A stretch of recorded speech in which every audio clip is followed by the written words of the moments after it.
Okay, so we have finally reached the end of Gotham War, and we reached a point where you could technically say this is just Vandal Savage's final moment. It's him trying to reach something that he has been trying to reach for the entire storyline. And what I mean by that, remember, when it came to Vandal Savage, he is trying to collect the different pieces of the same meteorite that he found many years ago that gave him his immortality, because what he's trying to do is give other people the same ability he has. But at the same time, we come to find out that he is now losing his immortality. And so he's trying to regain that so that he can stay alive, but also lead an army of people who also will have immortality as well. And so a lot of different pieces of the meteorite is in Gotham City, and he's trying to collect all those different things. Now, to keep the heroes busy, he basically did gather all the different kind of supervillains to work together to keep the heroes busy long enough so that he'll be able to find those pieces and then begin his master plan. And this leads into another problem I had when it came to the whole Gotham War storyline. And what I mean by that is one of those stories where Batman has to work alone. He feels like he's better working alone without the Bat family next to him. But then by the end of the storyline, he's going to realize, you know what?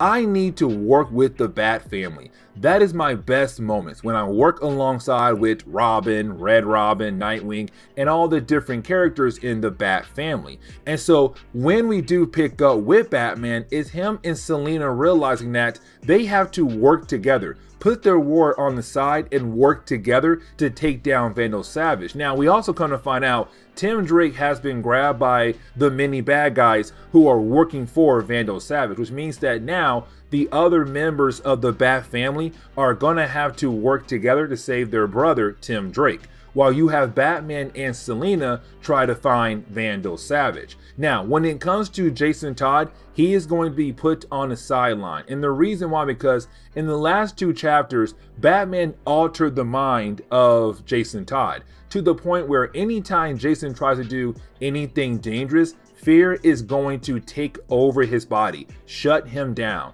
so that he'll be unable to do anything dangerous. And so currently, with this whole idea of fighting against bad guys, it is a very dangerous situation, and fear is going to take over his body and most likely get him killed off if he tries to join the battle. And so he has been officially sidelined.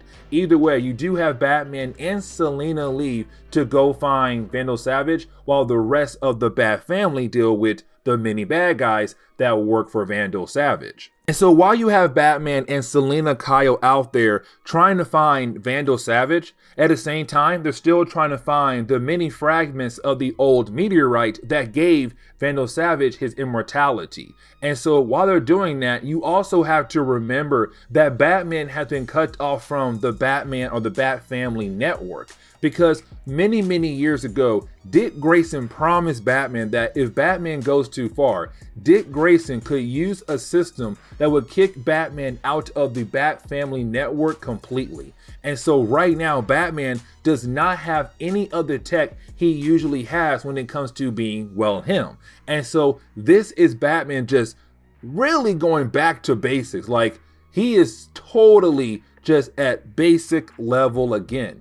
And so right now it's him saying, I still have to keep fighting, but now I have to think differently now, because I no longer have the tech that usually helps me get the edge against my enemies.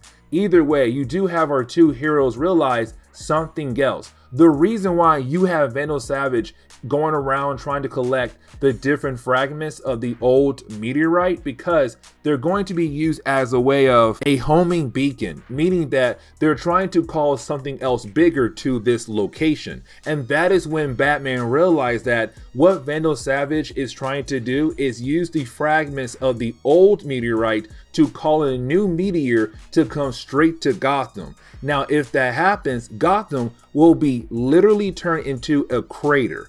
and meaning that even though Vandal Savage will have his new meteor and be able to regain his immortality, a lot of people are going to die.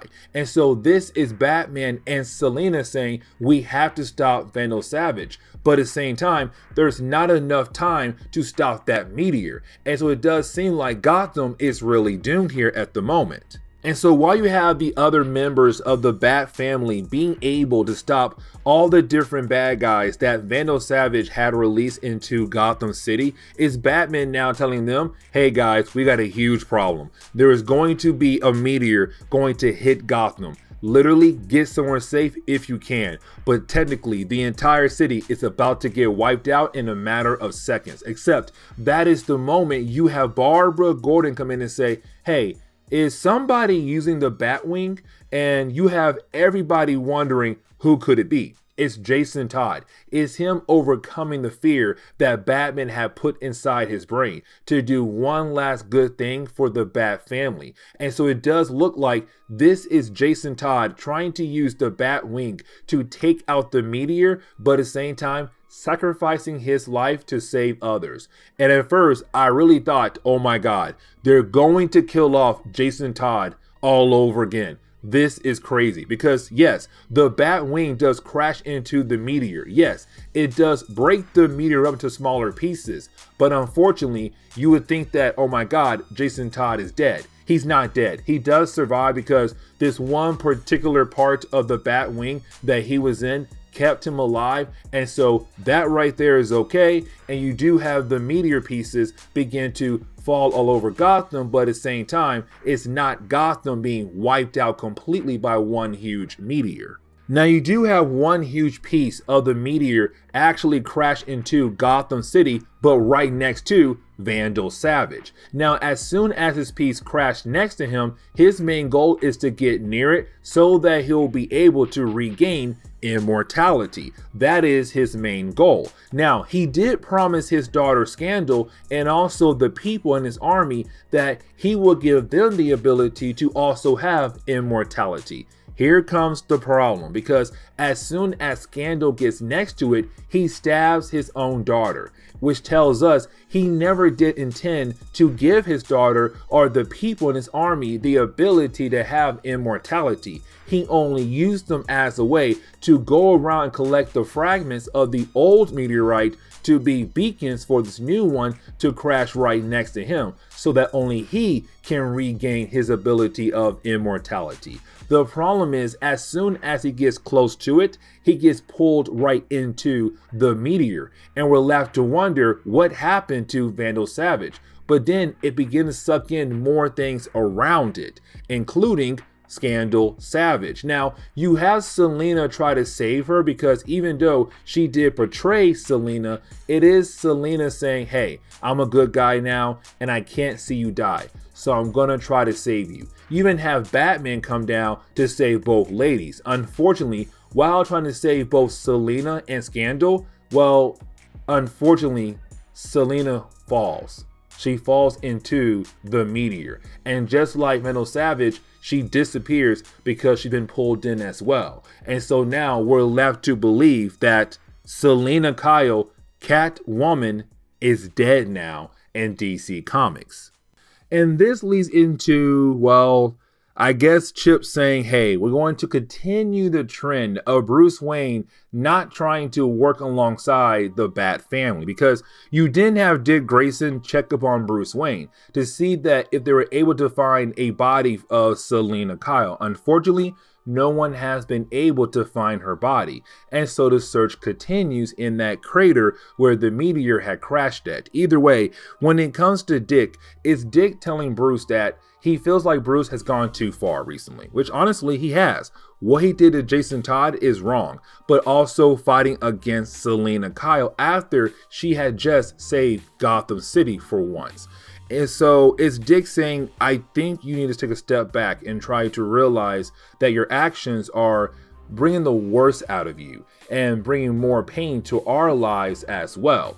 And it's Batman saying, no, I realize that it's best for me to start working alone, because the thing is, I realize the path I'm on is a dark path, and I don't want that path for you guys. You guys are all happy. Look at you and Barbara. You are a happy couple. I would rather not see you guys go down my dark path and no longer become the happy couple you are and become something dark and scary. I want better things for you guys, for you, Tim, Jason, and the rest of the Bat family. And so it's Batman saying, I want to push you away even farther to make sure that there's no way I'm bringing you down into my dark area of the world so that you still have the chance to be happy. But at the same time, my goal is to get you out of this life, the hero life, because I want to make sure there is no way that you and the rest of the Bat family lose your happiness. And so you have Batman just declare he's no longer going to work alongside the Bat family. But then you have the Riddler contact Batman. Now, when it comes to the Riddler, we have to remember, throughout the entire Gotham War, the Riddler been somewhat helping Batman take down Selina, but at the same time, trying to get ready for things to come down the road, like the 3 Jokers. And what I mean by that, you have the Riddler tell us, the readers, but also Batman, that he does know there was never just one Joker. There was always 3 Jokers. Now, we could say there could have been more Jokers out there, but for now, just 3. But you have Batman tell the Riddler he already knew that, and so who cares? Now, this is also Batman saying, I'm going to find the Riddler once I am ready for him, or when I'm in the right mental state. But unfortunately, I have other things to deal with. Now, this is where you technically have the book tell us that Selina Kyle's not dead, that she survived after falling in that crater with the meteor. But apparently, she's going to hide in the shadows. And Batman realized that she is alive because he was able to sense her or see her. Now, they don't get close to one another, but at least he now knows that she is alive. But at the same time, she does leave behind some USB that could be very helpful down the road in a later story. But then we jump over to this random thief. And when it comes to this random thief, he's going into what seems to be Wayne Manor. Now, this thief was one of the many that began to work with Selina Kyle, where she had taught him all the skills he needed to become a great thief. Either way, he loves the idea of being independent and not working for the supervillains in Gotham City. Either way, with him right now going through Wayne Manor, it seems like he was able to find a certain room. When he walks into that room, he was able to realize that Batman is Bruce Wayne. And we're left to wonder, what is he going to do with that information? So with that being said, this is where we are going to end today's comic book video. So please leave me a like down below and subscribe. But guys, I'll see y'all next time. Later.